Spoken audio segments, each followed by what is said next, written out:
James Brown in the Exchange Zone. Today, I want to talk about how relationship selling improves your sales performance. When I think about relationship selling, it takes me back to a sitcom back in the day. I know I'm aging myself, called Cheers. The theme song said, "Where everybody knows your name and we're always glad you came." Now that we think about it, when I think about it, I don't know if Norm ever placed an order. He sat down and got what he wanted because everybody knew who he was and everybody knew what he wanted. When I walk into Starbucks, when Ryan calls my name and knows my order, do you think that makes a difference? What about when I walk into Boozy and Stump gives me a big old hug? "James Brown, sit down. I know what you're going to have today." What about when we go into our favorite restaurant? What about the cleaners, the gas station? What about those people who get to know us, know what we want, and get used to seeing us and create this relationship with us? Does it impact their sales performance? Absolutely, because we will go out of our way to support them because we have a relationship.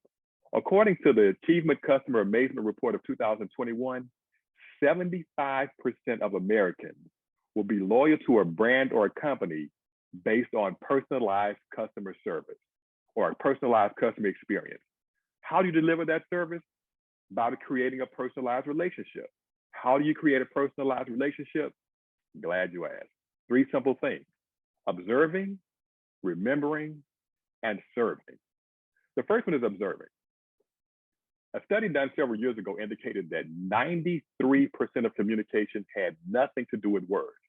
It was 55 body language, 37 in tone, 7 in words. So when we're doing our observations, we need to pay attention to more than what they're saying, but what they're not saying and how they're saying it. I remember I had a customer who every time they came to town, we went to the same restaurant for dinner because that's the type of relationship we had. I would already schedule it before they got here. This one particular dinner, something wasn't right. Something was off, and I picked up on it. So after dinner, I said, "Hey guys, something's not right." They said, "What do you mean? And how do you know?" I said, "Well, something just seemed a little bit off. Is there something we need to talk about?" They said, "Absolutely." So we went up to the room. We had this whole conversation, but afterwards we came out better. They appreciated me for observing that something wasn't right and addressing it. What did that do to our relationship? It made it even better. They became one of my biggest customers because I observed that something wasn't right. The second part of this is remembering. With our people in our circle, we remember birthdays, anniversary dates, major life moments. So in business, do we have a CRM? Do we make notes on our customers? Do we know the things that they like, what they don't like?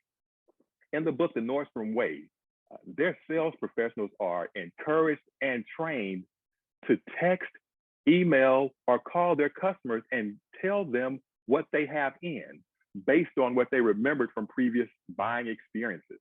So if there's a piece of clothing or some shoes that came in that they may like, they reach out to them proactively and say, "Hey, I remembered you like this.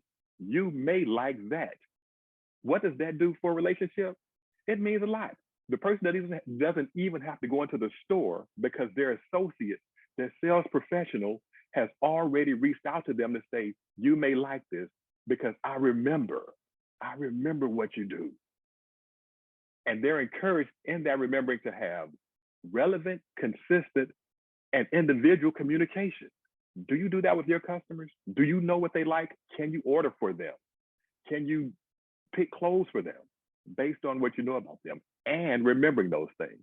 The last one is the last component about building this relationship is serving. Serving is more than just a waiter or somebody handling food. It's a mindset to be a resource. A service attitude gets away from "that's not my job, that's not my department, that's not what I'm supposed to do," to "what can I do to meet the need?" That's what we want to do. In Excellence Wins, the book about Ritz-Carlton, they give every employee a make it right budget. That means if there's an issue, they have a service mentality and they make it right now. They don't have to talk to the GM. They don't have to talk to DOS. They don't have to talk to a manager. Every single employee is awarded this budget because they have to make it right. That's what service mentality is about. And that's how we should be. We should become a resource to the people we're dealing with. to our customers, to our clients.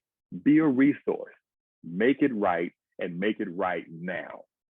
So in this world where competition is extremely high, we need to get away from transactions to relations, move from transactional types of ordeals or transactional types of situations to relational situations. Become a resource. Learn what the customers want. Learn what their real needs are. Learn how to read them. Learn how to be a resource. Completing the transaction is good, but building a relationship will help the transaction over and over and over again. And that can continue for a long time, which improves the selling process. Take what you learned, take what you observed, take what you remembered, have a service mentality, and use that to your advantage to differentiate yourself from the competition. That's what building relationships is about. That's what relational selling is about. Again, James Brown in the Exchange Zone. Hey, feel free to reach out to me, 713-504-4590. Email me, james@jamesbrownjr360.com, or visit the website, www.jamesbrownjr360.com. Until next time, remember, keep it in the Exchange Zone.